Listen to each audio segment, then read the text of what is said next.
Hello dear subscribers, they'll tell you how you can easily fix your problem. So here you can see, sorry, there was a problem with your request on Instagram, so why you see this error and how you can also fix it. So first thing, just try to close your Instagram app and just open it again.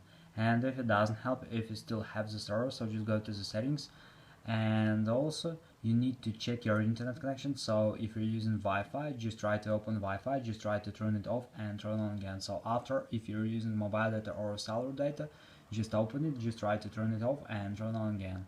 So another option you can try, just go to the general. In the general, just scroll down, just tap on shutdown, slide to power off, wait a second, and just power your phone again. So just simple restart your phone. And also you can try to update your Instagram app. So just go to App Store, just go to search tab, in search tab just write Instagram, and if you see here not open but update, just tap on update and wait until it will successfully install the latest updates for your Instagram application. So thanks for watching, have a nice day, subscribe to my channel, click like, and goodbye.